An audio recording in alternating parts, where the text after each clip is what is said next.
Why Media Group? The fastest growing media group in North America. Why Media Foreign Policy Report. Why Media Foreign Policy Report इस weekend ਦੇ ਉੱਤੇ ਬੜਾ ਕੁਝ ਹੋਇਆ Canada India relationship ਦੇ ਉੱਤੇ। ਸੋ Why Media Foreign Policy Report ਦੇ ਸਭ ਤੋਂ ਪਹਿਲਾਂ ਕੈਨੇਡਾ ਇੰਡੀਆ ਰਿਲੇਸ਼ਨਸ਼ਿਪ ਦੇ ਉੱਤੇ ਗੱਲਬਾਤ ਕਰਾਂਗੇ। ਕੈਨੇਡਾ ਇੰਡੀਆ ਰਿਲੇਸ਼ਨਸ਼ਿਪ ਦੇ ਉੱਤੇ ਅਸੀਂ ਦੱਸ ਦਈਏ ਕਿ ਜੋ ਹਾਲ ਹੀ ਦੇ ਵਿੱਚ ਬੜੇ ਸੀਰੀਅਸ ਐਲੀਗੇਸ਼ਨਸ ਪ੍ਰਧਾਨ ਮੰਤਰੀ ਜਸਟਿਨ ਟਰੂਡੋ ਸਾਹਿਬ ਵੱਲੋਂ ਸਾਡੇ RCMP ਵੱਲੋਂ ਲਗਾਏ ਗਏ ਨੇ ਇੰਡੀਅਨ ਏਜੰਟਸ ਦੇ ਉੱਤੇ ਔਰ ਇਸ ਦਰਮਿਆਨ ਇੰਡੀਆ ਦੇ ਜਿਹੜੇ ਡਿਪਲੋਮੈਟਸ ਨੇ ਉਹਨਾਂ ਨੂੰ ਵੀ ਐਕਸਪੈਲ ਕਰ ਦਿੱਤਾ ਗਿਆ ਸੀ। ਸੋ ਇਸ ਦੇ ਬਾਰੇ ਅਸੀਂ ਦੱਸ ਦਈਏ ਕਿ ਇੰਡੀਅਨ ਡਿਪਲੋਮੈਟਸ 6 ਡਿਪਲੋਮੈਟਸ ਜਿਨ੍ਹਾਂ ਨੂੰ ਐਕਸਪੈਲ ਕੀਤਾ ਗਿਆ including high commissioner from India to Canada Sanjay Kumar Verma. ਹੁਣ ਸੰਜੇ ਕੁਮਾਰ ਵਰਮਾ ਹੁਣਾਂ ਦੇ ਉੱਤੇ ਵੀ ਇਹ ਵੀ ਗੱਲ ਹੈ ਕਿ ਉਹ ਵੀ ਪਰਸਨ ਆਫ ਇੰਟਰਸਟ ਨੇ ਹਰਦੀਪ ਨਿੱਜਰ ਕਤਲ ਮਾਮਲੇ 'ਚ ਪਰਸਨ ਆਫ ਇੰਟਰਸਟ ਨੇ। ਫਿਰ ਬੜੇ ਸਾਰੇ ਸਵਾਲ ਨੇ ਕਿ ਕੀ ਉਹਨਾਂ ਦੀ ਕੋਈ ਇਨਵੋਲਵਮੈਂਟ ਸੀਗੀ ਇਹਦੇ ਵਿੱਚ ਹਰਦੀਪ ਨਿੱਜਰ ਕਤਲ ਮਾਮਲੇ 'ਚ ਜਾਂ ਨਹੀਂ ਸੀਗੀ। ਕੈਨੇਡਾ ਵੱਲੋਂ ਤਾਂ ਕਿਹਾ ਜਾ ਰਿਹਾ ਕਿ ਪਰਸਨ ਆਫ ਇੰਟਰਸਟ ਹੈਗੇ ਨੇ ਉਹ ਔਰ ਕਿਆ ਇੰਡੀਆ ਨੇ ਸਾਰਾ ਕੁਝ ਕੀਤਾ। ਸੋ ਇਹ ਸਾਰੇ ਸਵਾਲ ਬਰਕਰਾਰ ਸੀਗੇ ਕਿਉਂਕਿ ਸੰਜੇ ਕੁਮਾਰ ਵਰਮਾ ਉਹਨਾਂ ਨੇ ਕਿਤੇ ਵੀ ਗੱਲਬਾਤ ਹਜੇ ਤੱਕ ਨਹੀਂ ਕੀਤੀ ਸੀ ਲੇਕਿਨ ਹੁਣ ਉਹਨਾਂ ਨੇ CTV ਨੂੰ ਵੈਸ਼ੀ ਬੜੇ ਮਸ਼ਹੂਰ ਪੱਤਰਕਾਰ ਨੇ ਪਹਿਲਾਂ CBC 'ਚ ਹੁੰਦੇ ਸੀਗੇ ਪਾਵਰ ਐਂਡ ਹੋਰ ਕਈ ਪ੍ਰੋਗਰਾਮ 'ਚ ਵੀ ਰਹੇ ਨੇ ਪਰ ਉੱਥੇ ਪਾਵਰ ਐਂਡ ਪੋਲਿਟਿਕਸ ਲੀਡ ਕਰਦੇ ਸੀ ਵੈਸ਼ੀ ਹੁਣ CTV ਦੇ ਵਿੱਚ ਹੈਗੇ ਨੇ ਬਹੁਤ ਮਸ਼ਹੂਰ ਪੱਤਰਕਾਰ ਨੇ। ਉਹਨਾਂ ਦੇ ਨਾਲ Indian high commissioner Sanjay Kumar Verma ਨੇ CTV ਦੇ ਉੱਤੇ ਐਕਸਕਲੂਸਿਵ ਇੰਟਰਵਿਊ ਕੀਤਾ। ਹੁਣ ਉੱਥੇ ਬੜੇ ਸਿੱਧੇ ਸਵਾਲ ਸੀਗੇ ਕਿ ਸੰਜੇ ਕੁਮਾਰ ਵਰਮਾ ਜੀ ਤੁਸੀਂ ਇੰਡੀਆ ਦੇ ਹਾਈ ਕਮਿਸ਼ਨਰ ਹੋ ਕੈਨੇਡਾ ਦੇ ਵਿੱਚ ਤੁਹਾਡੇ ਤੇ ਸਿੱਧਾ ਐਲੀਗੇਸ਼ਨ ਹੈ ਕਿ you are person of interest ਇਸ ਮਾਮਲੇ ਦੇ ਵਿੱਚ ਤੇ ਦੱਸੋ ਜੀ ਤੁਸੀਂ ਇਹਦੇ 'ਚ ਕੋਈ ਕਤਲ ਦੇ ਵਿੱਚ ਤੁਹਾਡੇ ਕੋਈ ਨਾਮ ਹੈ ਨਹੀਂ ਹੈ ਸਾਰਾ ਦੱਸੋ ਕੀ ਤੁਸੀਂ ਕੀਤਾ ਹੈਗਾ। So Indian high commissioner Sanjay Kumar Verma ਨੂੰ ਸਿੱਧਾ ਸਵਾਲ ਪੁੱਛਿਆ ਗਿਆ। ਸੋ ਉਹਨਾਂ ਨੇ ਇਸ ਬਾਰੇ ਕੀ ਕਿਹਾ ਉਹ ਸਾਰੀ ਜਾਣਕਾਰੀ ਤੁਹਾਡੇ ਲਈ ਸ਼ੇਅਰ ਕਰ ਰਹੇ ਹਾਂ। Your policing agencies, the evidence that you require, and you refuse to look at it. So the response to this is that they wanted to leave for India on the 8th of October. Sanjay Kumar Verma ਉਹਨਾਂ ਨੇ ਵੀ ਪੁੱਛਿਆ ਗਿਆ ਕਿ ਤੁਸੀਂ ਜੋ ਲੋਕ ਇੱਥੋਂ ਜਾਣਾ ਚਾਹੁੰਦੇ ਸੀ ਉਹਨਾਂ ਨੂੰ ਵੀਜ਼ਾਸ ਦਾ ਵੀ ਇਸ਼ੂ ਹੋਇਆ ਸੋ ਉਹਦੇ ਬਾਰੇ ਵੀ ਹਾਈ ਕਮਿਸ਼ਨਰ ਸੰਜੇ ਕੁਮਾਰ ਵਰਮਾ ਉਹਨਾਂ ਨੇ ਆਪਣੇ ਬਿਆਨ ਦਿੱਤੇ ਨੇ ਲੇਕਿਨ ਮੇਨ ਤੌਰ ਦੇ ਉੱਤੇ ਵੀ ਤੁਸੀਂ ਹਰਦੀਪ ਨਿੱਜਰ ਕਤਲ ਦੇ ਵਿੱਚ ਤੁਸੀਂ ਸ਼ਾਮਲ ਹੋ ਕਿ ਨਹੀਂ ਹੋ। That was being forced on us without having an agenda, without knowing whom to meet. See, even like in any other large police organization or intelligence agencies. ਕਿਉਂਕਿ ਸੰਜੇ ਕੁਮਾਰ ਵਰਮਾ ਲਗਾਤਾਰ ਐਮਫੇਸਾਈਜ਼ ਕਰਦੇ ਰਹੇ ਹਾਈ ਕਮਿਸ਼ਨਰ ਸੰਜੇ ਕੁਮਾਰ ਵਰਮਾ ਕਹਿ ਰਹੇ ਸੀ ਕਿ ਸਾਡੇ ਕੋਲ ਕੋਈ ਸਬੂਤ ਨਹੀਂ ਹੈ। ਸੋ ਜਦੋਂ ਉਹਨਾਂ ਨੂੰ ਕਿਹਾ ਗਿਆ ਕਿ ਜੀ ਕੈਨੇਡਾ ਦੀ ਤਰਫੋਂ ਤੇ ਜਿਹੜੇ ਸਬੂਤ ਦੇਣ ਦੀ ਕੋਸ਼ਿਸ਼ ਕੀਤੀ ਗਈ ਪਰ ਤੁਸੀਂ ਜਿਹੜੇ ਸਬੂਤ ਲੈ ਨਹੀਂ ਰਹੇ ਸੀਗੇ ਸੋ ਉਹਨਾਂ ਨੂੰ ਜਾਣ ਦੀ ਇਜਾਜ਼ਤ ਨਹੀਂ ਦੇ ਰਹੇ ਸੀ ਉਹਦੇ ਉੱਤੇ ਕੀ ਮਾਮਲਾ ਹੈ ਤਾਂ ਉਹ ਵੀ ਉਹਦੇ ਉੱਤੇ ਵੀ ਆਪਣੇ ਜਵਾਬ ਜਿਹੜੇ ਨੇ ਉਹ ਹਾਈ ਕਮਿਸ਼ਨਰ ਸੰਜੇ ਕੁਮਾਰ ਵਰਮਾ ਜਿਹੜੇ ਉਹ ਦੇ ਰਹੇ ਸੀਗੇ। Then it was asked what will be the agenda for meeting because I have to pull out those officials if they are present in India. If they are not present we'll have to schedule it at some other time. Nothing came back. And this I'm telling very responsibly on your channel. Okay, then let me move on to what they said in the days that followed and very specifically and point blank put their allegations to you, particularly what came from Minister Jolie. The allegations that she makes are very serious. That you yourself are a person of interest in the murder of Hardeep Ninjar. Did you have anything to do with his murder? Nothing at all. No evidence presented, politically motivated, and more or less, if Mr. Trudeau or his colleagues know about it, is it not a crime not to file a charge sheet? Is it not a crime not to go the judicial process?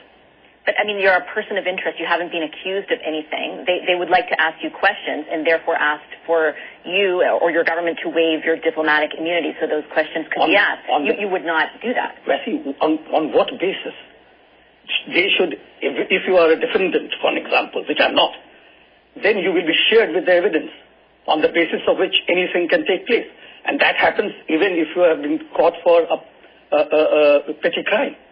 Well, actually, the RCMP here or policing forces can say they have evidence. They would like to ask you questions. They don't have to show that evidence right away. In the courts, if they charged you, for sure they would have to provide the evidence in order to get to a conviction. If I'm going for an interrogation, I need to know what I'm interrogated for.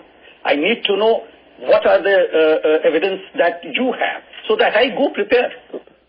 ਤੁਸੀਂ ਸੁਣਿਆ ਕਿ ਸਿੱਧਾ ਹੀ ਪੁੱਛਿਆ ਗਿਆ ਸਵਾਲ ਕਿ ਤੁਸੀਂ person of interest ਹੋ ਹਰਦੀਪ ਨਿੱਜਰ ਕਤਲ ਮਾਮਲੇ ਦੇ ਵਿੱਚ ਔਰ ਕੈਨੇਡਾ ਦੇ ਫੋਰਨ ਅਫੇਅਰਸ ਮਿਨਿਸਟਰ ਮੈਲਨੀ ਜੋਲੀ ਹੁਣਾਂ ਨੇ ਤੁਹਾਡੇ ਤੇ ਸਿੱਧੇ ਐਲੀਗੇਸ਼ਨ ਲਗਾਏ ਨੇ।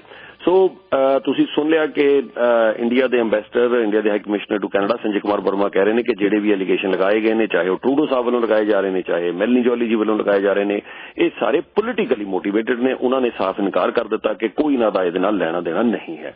ਇਸ ਤੋਂ ਇਲਾਵਾ ਵੀ ਉਹਨਾਂ ਨੇ ਇਸ ਇੰਟਰਵਿਊ ਵਿੱਚ ਬੜੇ ਸਾਰੇ ਬਿਆਨ ਦੇ ਦਿੱਤੇ ਜਿਹਦੇ ਵਿੱਚ ਕਿ ਉਹਨਾਂ ਨੇ ਇਹ ਵੀ ਕਹਿ ਦਿੱਤਾ ਕਿ ਕੈਨੇਡਾ ਦੇ ਵਿੱਚ ਇਹ ਸਾਰਾ ਕੁਝ ਪੋਲੀਟੀਕਲੀ ਮੋਟੀਵੇਟਡ ਹੈ। ਉਹਨਾਂ ਨੇ ਡਿਨਾਈ ਕੀਤਾ ਹਰ ਚੀਜ਼ ਨੂੰ ਲੇਕਿਨ ਨਾਲ ਦੀ ਨਾਲ ਕੈਨੇਡਾ ਦੇ ਉੱਤੇ ਐਲੀਗੇਸ਼ਨ ਲਗਾ ਦਿੱਤੇ। ਇਹਦੇ ਵਿੱਚ ਉਹਨਾਂ ਨੇ ਕਹਿ ਦਿੱਤਾ ਕਿ ਕੈਨੇਡਾ ਜਿਹੜਾ ਹੈਗਾ ਉਹ ਸਪੋਰਟ ਕਰਦਾ ਹੈਗਾ ਜਿਹੜੇ ਲੋਕ ਸਾਡੇ ਇੱਥੋਂ ਇੰਡੀਆ ਨੂੰ ਤੋੜਨਾ ਚਾਹੁੰਦੇ ਨੇ ਯਾਨੀ ਕਿ ਖਾਲਿਸਤਾਨ ਬਣਾਉਣਾ ਚਾਹੁੰਦੇ ਨੇ। ਉਹਨਾਂ ਦਾ ਇਸ਼ਾਰਾ ਇਹ ਸੀ ਵੀ ਜਿਹੜੇ ਇੰਡੀਆ ਨੂੰ ਤੋੜਨਾ ਚਾਹੁੰਦੇ ਨੇ ਕੈਨੇਡਾ ਉਹਨਾਂ ਨੂੰ ਸਪੋਰਟ ਕਰਦਾ ਹੈ। ਉਹਨਾਂ ਨੇ ਇੱਥੇ ਤੱਕ ਵੀ ਐਲੀਗੇਸ਼ਨ ਲਗਾ ਦਿੱਤੇ ਕਿ ਜਿਹੜੇ ਕਈ ਖਾਲਿਸਤਾਨੀ ਐਕਸਟ੍ਰੀਮਿਸਟ ਹੈਗੇ ਨੇ ਖਾਲਿਸਤਾਨੀ ਐਕਸਟ੍ਰੀਮਿਸਟ ਕੈਨੇਡਾ ਦੀ ਇੰਟੈਲੀਜੈਂਸ ਏਜੰਸੀ ਦੇ ਐਸੈਟ ਨੇ ਯਾਨੀ ਕਿ ਉਹਨਾਂ ਵਾਸਤੇ ਕੰਮ ਕਰਦੇ ਨੇ ਖਾਲਿਸਤਾਨੀ ਐਕਸਟ੍ਰੀਮਿਸਟ। ਇਹ ਉਹਨਾਂ ਨੇ ਉੱਥੇ ਇੰਟਰਵਿਊ ਵਿੱਚ ਕਹਿ ਦਿੱਤਾ। ਜਦੋਂ ਉਹਨਾਂ ਨੂੰ ਪੁੱਛਿਆ ਗਿਆ ਕਿ ਤੁਹਾਡੇ ਕੋਲ ਇਸ ਗੱਲ ਦਾ ਕੀ ਸਬੂਤ ਹੈ ਤੁਸੀਂ ਕਹਿੰਦੇ ਹੋ ਕਿ ਜੀ ਕੈਨੇਡਾ ਤੁਹਾਡੇ ਤੇ ਇਲਜ਼ਾਮ ਲਗਾਉਂਦਾ ਬਿਨਾਂ ਕਿਸੇ ਸਬੂਤ ਦੇ ਤੁਸੀਂ ਵੀ ਤਾਂ ਬਿਨਾਂ ਸਬੂਤ ਦੇ ਕੈਨੇਡਾ ਤੇ ਇਲਜ਼ਾਮ ਲਗਾਈ ਜਾ ਰਹੇ ਹੋ।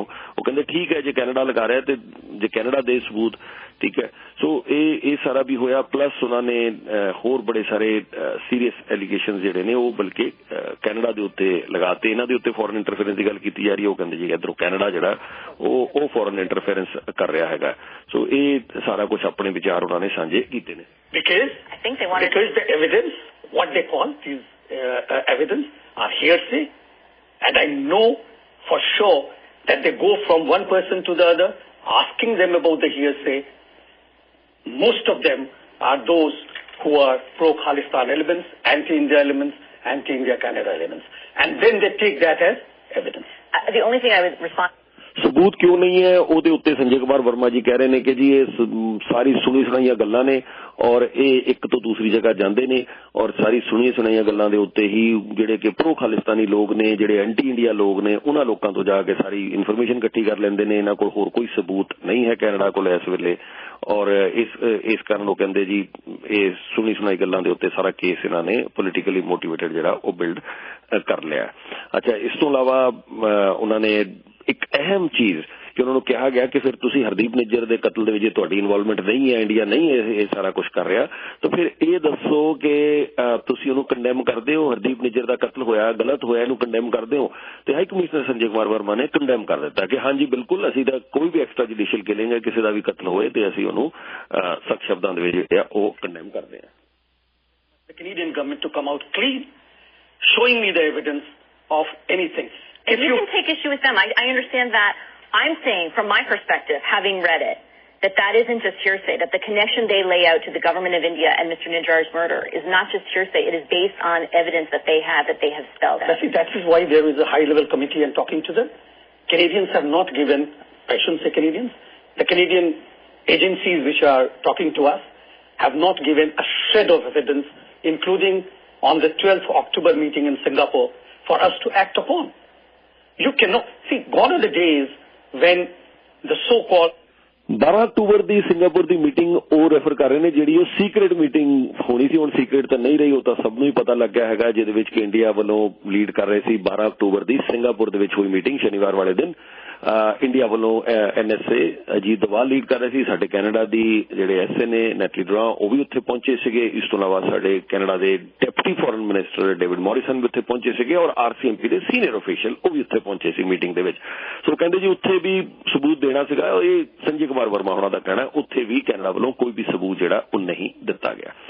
ਇਸ ਦਰਮਿਆਨ ਅੱਗੇ ਵਧਦੇ ਆ ਇਹ ਤੇ ਹੋ ਗਈ ਇਹਨਾਂ ਦੀ ਜੋ ਗੱਲਬਾਤ ਹੋਈ ਹੈ ਸੰਜੇ ਕੁਮਾਰ ਵਰਮਾ ਹੋਣਾ ਦੀ। ਅਸੀਂ ਦੱਸ ਦਈਏ ਕਿ ਇੱਥੋਂ ਹੁਣੇ ਜਿਹੜੇ ਡਿਪਲੋਮੈਟਸ ਨੇ ਵਾਪਸ ਜਾ ਰਹੇ ਨੇ ਸੋ ਚਲੇ ਗਏ ਨੇ ਜ਼ਿਆਦਾਤਰ ਤੇ ਮੇਰੇ ਖਿਆਲ ਦੇ ਨਾਲ ਐਜ਼ ਵੀ ਸਪੀਕ ਹੁਣ ਤੱਕ ਸੰਜੇ ਕੁਮਾਰ ਵਰਮਾ ਵੀ ਸ਼ਾਇਦ ਵਾਪਸ ਇੰਡੀਆ ਚਲੇ ਗਏ ਨੇ। ਹਾਲਾਂਕਿ ਉਹਨਾਂ ਨੇ ਸਾਫ਼ ਚੈਲੰਜ ਵੀ ਕਰ ਗਏ ਨੇ ਜਾਂਦੇ ਜਾਂਦੇ ਕਿ ਜੇ ਤੁਹਾਡੇ ਕੋਲ ਕੋਈ ਸਬੂਤ ਹੈ ਤਾਂ ਤੁਸੀਂ ਚਾਰਜ ਕਿਉਂ ਨਹੀਂ ਕੀਤਾ ਹੈਗਾ ਕੋਈ ਕ੍ਰਾਈਮ ਕੀਤਾ ਸੰਜੇ ਕੁਮਾਰ ਵਰਮਾ। ਉਹ ਕਹਿੰਦੇ ਤੁਹਾਡੇ ਕੋਲ ਡਿਪਲੋਮੈਟਿਕ ਇਮਿਊਨਿਟੀ ਹੈ ਤੁਹਾਨੂੰ ਪੁੱਛਗਿੱਛ ਲਈ ਬੁਲਾਉਣ ਤਾਂ ਲੱਗੇ ਸੀਗੇ ਠੀਕ ਹੈ। ਇਹਦੇ ਉੱਤੇ ਡਿਟੇਲ ਰਿਪੋਰਟ ਹੈ ਸਾਰੀ ਗੱਲਬਾਤ ਤੇ ਕਾਫੀ ਕੁਝ ਹੋ ਰਿਹਾ ਇਹਦੇ ਵਿੱਚ ਇਹ ਚੈਨਲ ਵਾਈ ਦੇ ਉੱਤੇ ਅੱਜ ਸ਼ਾਮ ਨੂੰ ਪੇਸ਼ ਕਰਾਂਗੇ। ਸੋ ਅੱਜ ਸ਼ਾਮ ਅਸੀਂ ਤੁਹਾਨੂੰ ਜਿਸ ਤਰ੍ਹਾਂ ਮੈਂ ਦੱਸ ਹੀ ਰਿਹਾ ਯੂਜਲੀ ਚੈਨਲ वाई ਦੇ ਉੱਤੇ ਮੈਂ ਤਕਰੀਬਨ 2 ਦਿਨ ਜਾਂ 3 ਦਿਨ ਆਉਂਦਾ ਹੁੰਦਾ ਹੈਗਾ ਬਟ ਪਿਛਲਾ ਸਾਰਾ ਹਫਤਾ ਤਕਰੀਬਨ I was there for good 5 days 5 ਦਿਨ ਮੈਂ ਹਾਜ਼ਰ ਹੋਇਆ ਚੈਨਲ ਵਾਈ ਦੇ ਉੱਤੇ ਸੋ ਇਸ ਵੀਕ ਵੀ ਚੈਨਲ ਵਾਈ ਦੇ ਉੱਤੇ ਜਿਹੜਾ ਸਾਡਾ ਵਾਈ ਮੀਡੀਆ ਲਾਈਵ ਸ਼ੋਅ ਹੁੰਦਾ ਹੈ ਸ਼ਾਮ 6:30 ਵਜੇ ਕਮਿਊਨਿਟੀ ਦੇ ਇਸ਼ੂਜ਼ ਹੁੰਦੇ ਨੇ 7 ਵਜੇ ਨਿਊਜ਼ 360 ਤੁਸੀਂ ਜ਼ਰੂਰ ਦੇਖੋ ਔਰ ਉਸ ਤੋਂ ਬਾਅਦ ਫਿਰ ਅਸੀਂ